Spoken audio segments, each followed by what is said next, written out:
Full body workout. Legs, arms, abs, and cardio.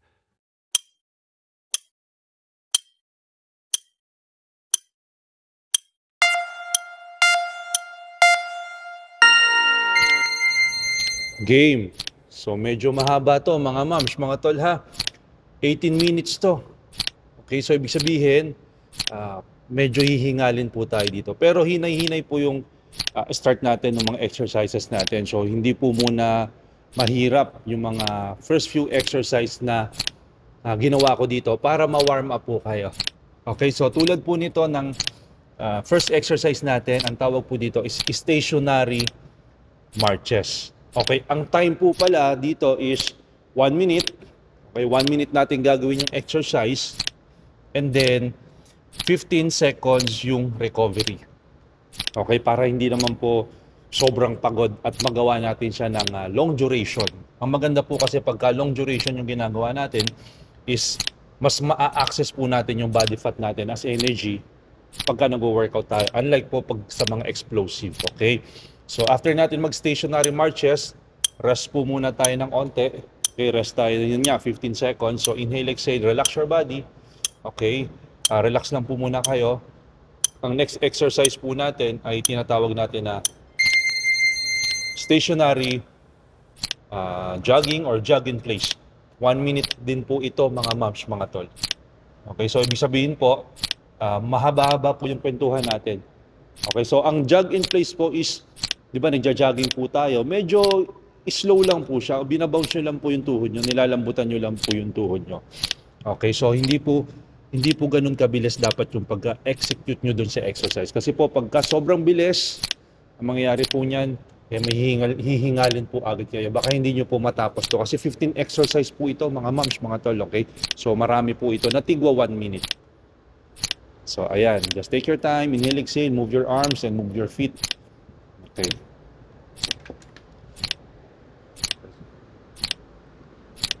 Okay, let's go.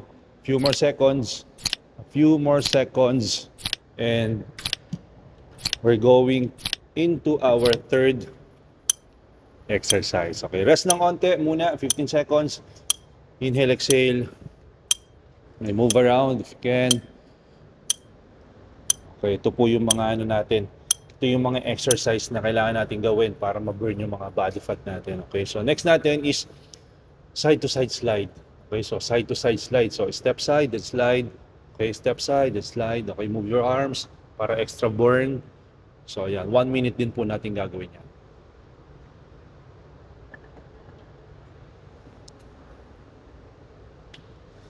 Let's go. Just keep moving. Just keep moving. Okay, huwag niyo po pansinin yung time ha. Kasi pagka pinansin niyo po yung time, baka mainip po kayo. So, ang sikreto po dyan is dapat galaw lang po tayo ng galaw. Okay, so paulit-ulit lang po, repetitions. Okay, wag naman po sobrang bilis yung paggalaw ha. Hinay-hinay lang po, okay? Dahan-dahan lang.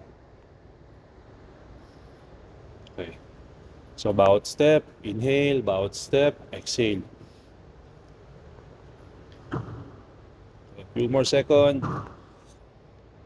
And okay, nice one. Let's rest for 15 seconds. Relax. Okay, move around.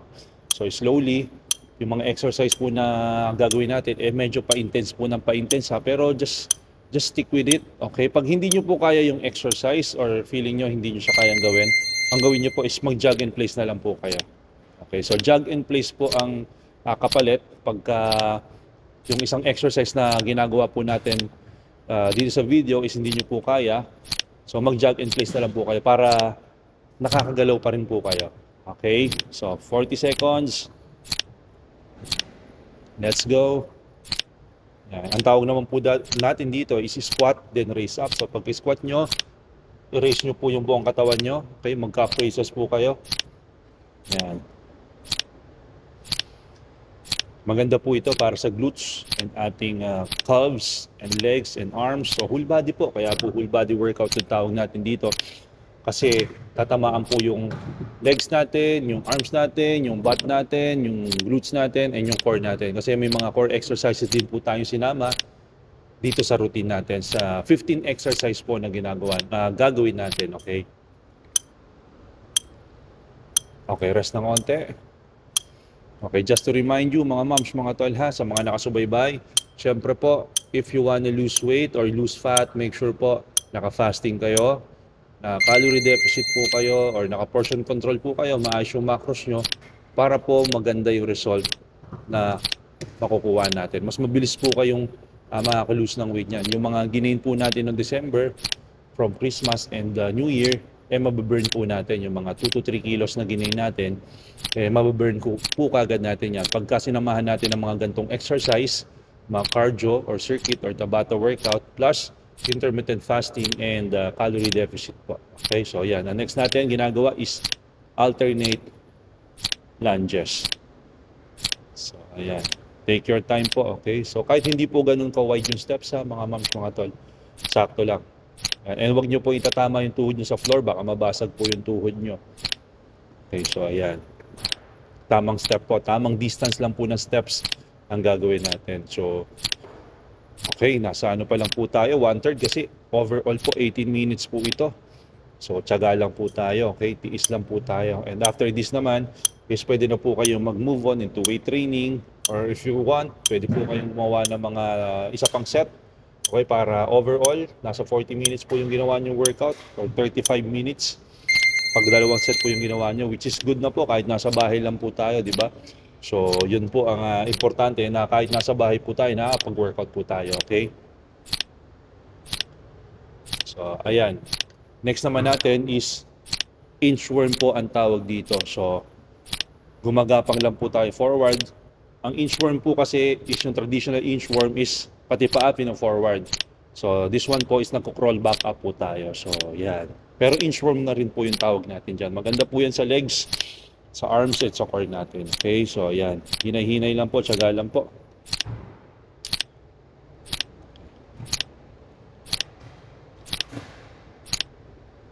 Galaw lang po tayo ng galaw ha. Move lang po tayo. Kahit hindi po ganun kabilis. Okay. Kahit hindi nyo po ako sabayan. Gawin nyo po yung facing nyo kasi po 1 minute po ito. So endurance po ito. And rest muna tayo ng onte. Okay, pahinga. And then, yun, 15 seconds. On the floor po tayo. I-ready nyo po yung ano nyo, katawan nyo. Kasi ito po yung upper body. Okay, arms po ito. So ang target po natin dito is arms. Yeah, so ang tawag naman natin dito is hand release push-ups. Hand release push-ups. So pagkababa natin sa floor, release, touch sa overhead, over your head, touch the floor, overhead, or extend your arms upward, then push your body up. Okay, pwede pong kneeling yan ha. Pwede pong nakaluhod pagka hindi nyo po kaya yung full na hand release push-up. So 1 minute din po. Okay, so tiyaga lang po tayo. Yan, para sa ating goal. Kasi 'di ba, noong December marami na po tayong nakain. Okay, nagpahinga na po tayo. This time po kailangan natin siyang tunawin and i-burn. Yan. And sa mga hindi pa po nakaka-follow or subscribe sa aking YouTube channel and Facebook channel, please paki-like and share na rin po. Okay, pa-subscribe na rin po para po mababalik-balikan nyo. Okay? So, ayan. And marami po tayong mga exercises na isi-share dito sa ating YouTube channel. Ang tawag po nun, ang pangalan po ng YouTube channel ko is Jerry Ibanez, which is my name. Yours truly, Jerry Ibanez. And Facebook po natin is Jerry Ibanez. Ako po yun. Okay, so next natin is wide leg sit-ups. Okay, so pagka sit-up nyo po, reach one side. Okay, pwedeng left, pwedeng right. Okay, so aangat lang po tayo. Kung hindi nyo po yan kaya, pwede po kayo mag-jog and place. Okay, so jog and place. Pero I'm sure kayang-kaya nyo po yan ha. Kasi madali lang naman po yan. Hindi naman po yan ganun kahirap. Okay, so intermediate kind of exercise lang po yan. So ayan. Okay. Just keep moving. Just keep moving. Ayan. Sa mga naka-jog in place, tuloy lang po, galaw lang po. Ang importante po dito, during the 1 minute or duration ng exercise natin, gumagalaw po kayo. Nagja-jog in place po kayo. Kung hindi nyo po kaya yan. Pero kung kaya nyo, Push tayo. Let's go. Banat, let's go. Nice one. And stop. Nice one. Okay, rest muna. 15 seconds. Relax. Okay, pahinga po muna ng onte. Inhale, exhale. Remember, tiis po tayo, okay? Ang pagpapa-lose ng weight po and pagpapapayat, syempre po, hindi po ganun kadali yan. Kailangan po natin ng sakripisyo ng onte and onting pahihirapan po natin yung katawan natin ng onte. Kasi po, pagka hindi po natin dinisiplina yung sarili natin, wala po mangyayari sa atin, hindi po natin ma-achieve yung goal natin. So, kailangan po natin magpapawis, magbawas ng rice, magbawas ng bread, magbawas ng mga sweets.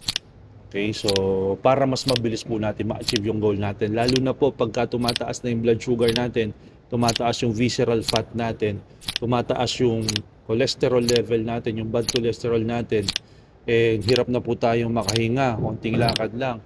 So kailangan po natin disiplinahin yung sarili natin kung gusto po natin makasama pa yung mga mahal natin sa buhay na mas matagal. Okay, kasi po mas mataas yung risk na magkasakit tayo or ma-deads po tayo pagka overweight po tayo and marami tayong mga markers na mataas, yung health markers natin na mataas. So kailangan po nating bigyan ng disiplina yung sarili natin, okay? And syempre rewarding naman po yan. You will have a fruitful and long life, okay? So kahit may edad na po kayo, nakakagalaw kayo na maayos, okay, nakakagala kayo, hindi kayo mahihirapan mamasyal, okay, wala pong may sakit sa inyo, hindi po kayo pabalik-balik sa ospital. Yun naman po ang kagandahan pagka nagwo-workout kayo. And dinidisiplina nyo po yung sarili nyo sa pagkain. Okay, so yun po mga moms, mga tol, balik tayo sa exercise. Ito po, hip bridge naman po ito. Okay, maganda po sa hamstrings and sa ating glutes. Glutes yung puwet po yan, okay, so ayan. So, push po tayo. Onti na lang po, 6 minutes na lang, matatapos na tayo. Kaya, huwag po kayong bibitaw, tuloy-tuloy lang po tayo. Okay, so hindi nyo na po mapapansin yung oras niyan. Okay, basta tuloy-tuloy lang po tayo hanggang sa matapos natin tong 15 exercise na niready ko po sa inyo. Okay, so ayan. Push lang po, just squeeze your butt and elevate your hips. Yan po ang sikreto sa hip bridge. Pahinga, okay, take your time. Okay, next natin, stand up po tayo, tabi nyo yung mat. Okay, para hindi nakasagabal. So, relax lang po ha. So, yan, inhale, exhale. Inhale, exhale. Next po natin is, ang tawag po dito is standing knee taps. Okay, so pwede nyo i-tap yung knees nyo, or yan, okay, yan. O, after 30 seconds po, lilipat po tayo sa kabila ha. So, kumbaga alternate po yan. Yan.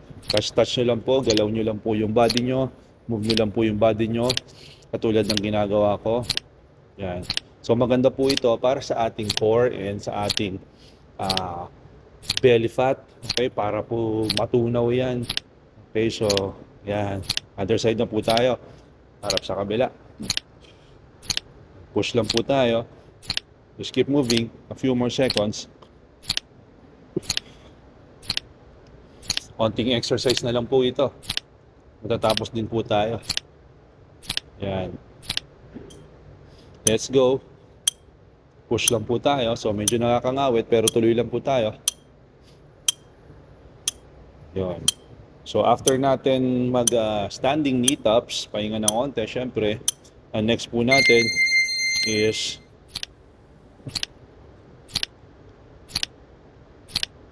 tingnan natin. Ang next po is ito, half jacks. Okay, so jumping jack siya pero kalahati lang po yung taas ng kamay. So nakakangawit po sa ating calves yan at saka sa ating shoulders. So medyo hihingalin din po kayo kasi 1 minute po yan. So tiis-tiis lang po tayo ha. So tiis lang po yan. Push, yan. Nice one. Inhale, exhale. Very important na humihinga po tayo. Kasi po pagka hindi tayo nag-inhale, exhale, talaga pong mahihirapan tayo. Madali tayo mapagod. So dapat proper breathing po ang importante pagka nag-exercise tayo. And yung mindset natin. So dapat po yung mindset natin is nakafocus tayo na tapusin yung binigay ko sa inyong challenge. Okay? yung mga exercise na ginagawa nyo. So naka-focus po dapat tayo niyan. Konti na lang naman po ito, yung last 3 minutes. So matatapos na rin po tayo. Okay, so tiyaga lang po tayo. Rest ng konti. So after natin mag half jacks, pahinga ng 15 seconds, syempre kailangan natin yan para makarecover tayo. Yan. So next po natin is yan. Favorite po natin yan. Clapping jog. Clapping jog. Okay, so yan. So kinaklap lang po natin yung hands natin sa likod ng ating thighs or legs. Yan. So makakangawit din po sa arms to. So pero tiis lang po tayo kasi 1 minute, di ba? Taas baba yung kamay nyo. So kung gusto nyo po yung paliitin yung arms nyo, di ba? Magto-tone po yan. So tuloy lang po tayo. Yan. After this po, after nyo po mag-workout, wag po kayo kakain na agad. Baka naman pagka-after nyo mag-routine ng ganito, marasabihin nyo, kailangan nyo ng reward ng ice cream. Hindi po pwede yun kasi nag-reward na po tayo noong December. Diba? So make sure po ang kakainin nyo po after this is protein. Okay? Egg, fish, chicken, vegetables. Kain din po kayo ng salad, syempre. Kailangan nyo po ng gulay. Importante po sa katawan natin yan kasi fiber po yan. Okay, so yan. Yan po ang sikreto. Kailangan po mataas po ang ating fiber intake and moderate protein. Tapos mababa po ang ating simple carbohydrates sa ating diet. Kung gusto po natin magamit yung mga body fat natin as energy. And siyempre po kasama po ang pagka-calorie deficit and intermittent fasting. Ang calorie deficit naman po is more on nagbabawas po kayo ng intake and tinataasan nyo po yung burn nyo everyday. Yan po ang sikreto dyan. So, kailangan natin mag-burn. Kailangan natin gumalaw-galaw kasi most of us nakaupo na lang. Lalo na pagka sa opisina nagtatrabaho, di ba? 8 oras nakaupo. Wala man lang tayo. So, kailangan in the morning, kung kaya nyo nang tapusin yung workout nyo, mas maganda. 18 minutes lang po ito. Kasama ng stretching. Kung stretching kayo ng mga 5 minutes, so abot lang po ng 20 minutes. In 20 minutes, pinagpawisan na po kayo and nakapag-workout na po kayo. So, pwede na kayong mag-cool down and mag-stretching after. Okay? So, yon. Sana lang po ito. After this, isang exercise na lang po. And very good. We're done. Okay? Nakatapos po tayo ng endurance challenge natin. Okay. Hinga ng konti. Inhale, exhale. Take your time. Todo na po natin. Medyo mahirap po itong huli. Okay, so ang last po natin ay yung tinatawag natin burpees. Okay, burpees. Okay, dahan-dahan lang po kahit wala ng talon para hindi naman po kayo mabigla or hindi sumakit yung tuhod nyo. Pero kung talagang gusto nyong ubusin, samahan nyo ng jump. Okay, 1 minute burpees po ayan. Okay, 1 minute burpees. Nako, ang sarap po. Talagang ang dami nyo pong na-burn nito. Pagka natapos nyo to, nakarating kayo dito sa dulo at nag-uusap tayo ng ganito, very good po kayo sa akin. And syempre, pasasalamatan yung sarili nyo na yun, natapos ko, nakaburn ako ng 300 calories, sabihin natin, okay? And you will feel good about yourself. Okay, so yun mga moms, mga tol, maraming salamat po sa inyong pagsubaybay. Kung nakatulong po itong video na to, please, sa YouTube channel ko po, Jerry Ibanez, sundan nyo po ako. And sa Facebook ko, syempre, andyan pa rin po tayo, Jerry Ibanez. Maraming salamat po sa inyong pagsubaybay and I'll see you on the next video. Good